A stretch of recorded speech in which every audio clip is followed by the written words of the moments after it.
Even though many mythologies had us on the edges of our seats, I bet you the tales of the goddess Morrigan are one you'd like to know about. In this video, we're gonna be unveiling the story of Morrigan in Irish mythology.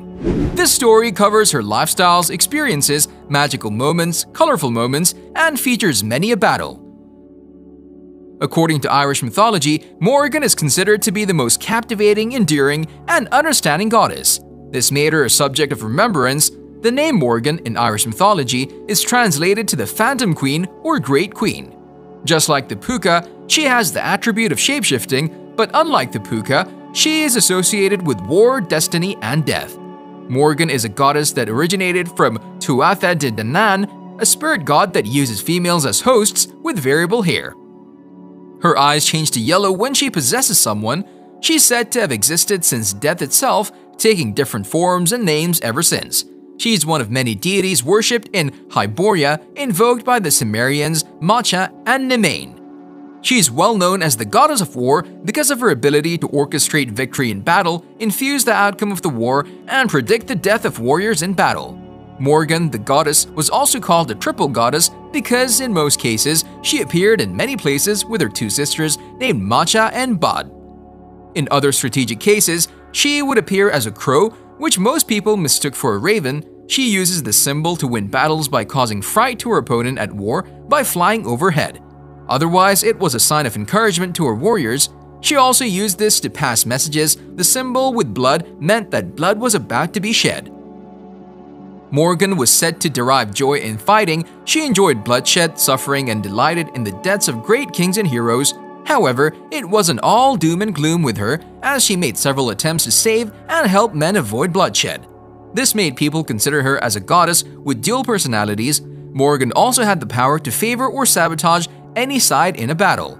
She could serve as a messenger or carry out actions on her own. The goddess Morrigan was said to be the daughter of 𝐚𝐚𝐽𝐬, a mother goddess who was the daughter of Nuada, king of Tuatha De Danann, but her father remains unknown to date. She had two sisters, which were Bod and Macha. This trio made up the triple goddess representing the sovereignty and spirit of Ireland. Her brothers were Coscar, Fiacha, Glon, Gnim, and Olom. The goddess had a husband named Dagda, the great god and chief of Tuatha De Danann, who constantly came to her for prophecy before any battle. This made her associated with several sacred and natural sites across Ireland. The first recorded incident that happened during this century was when the new king of Tuatha De Danann instructed Morrigan to predict the outcome of the conflict between the Fomorian tribes and their land. And she predicted war. Hearing this, Tuatha De Danann prepared for battle against the Fomorians, while Morrigan's husband, the chief of the land, sought his wife for a prophecy. Morrigan prophesied that the land would emerge the winner of the battle, but it would come with a terrible price. She also planned to slay the Fomorian king and bring 2 hands full of his blood and kidneys to the river Unshin for sacrifice. When the day of the battle finally came, the gods and warriors gathered together to fight the Fomorians. At the second battle of Moytura, Morrigan brought pursuit, death, and subjugation to the battlefield.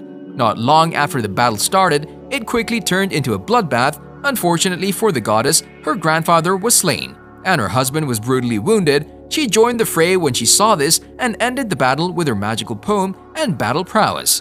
This caused the Fomorians to flee from her and perished in the sea. At the end of the fight, Morrigan and her people celebrated their victory with a song, and they lived peacefully after that. Morrigan is said to be a pathway of reincarnation compressed into a mirror, giving her access to guide the souls. She does this by carrying the souls on her wings and causing them to be reborn. Her other role as a goddess is associated with the hunting falcon. Instead of turning to a raven, she becomes a falcon that guides the mage or healer. As a helper, she guides the hunter to his goal in the forest. As a goddess of initiation, people searching for wisdom enter her cauldron. Although this process was described as very dangerous, those who sought after her ended up dead or being destroyed by the very knowledge they sought. The first incident of such was recorded when 2 men named Taliesin and Cerridwen. They both wanted great wisdom, but the goddess adjudged Taliesin the worthy of the pair, and she granted him wisdom at the detriment of Cerridwen, who would become duller as his companion became wiser. The goddess Morrigan and the 1st century hero named Kuchelen. One of the unforgettable moments in the lifetime of the Morrigan was her meeting with a mighty warrior named Kuchelen, who was said to be one of the great and mighty heroes of 1st century Ireland. The goddess's first encounter with Kuchelen was in a forest when he was defending the province of Ulster.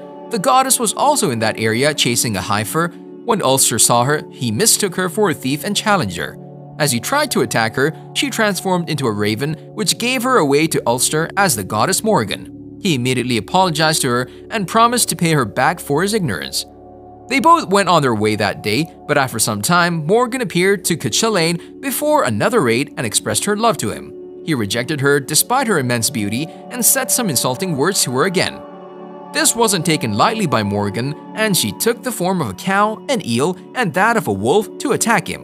When she transformed into an eel, she jumped towards Kuchelen and tripped him. He punched the eel multiple times and managed to injure it.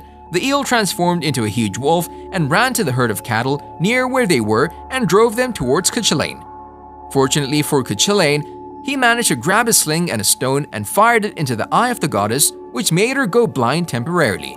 The goddess quickly transformed again to a cow, riled up the other cattle, and dispersed them towards Kuchelen.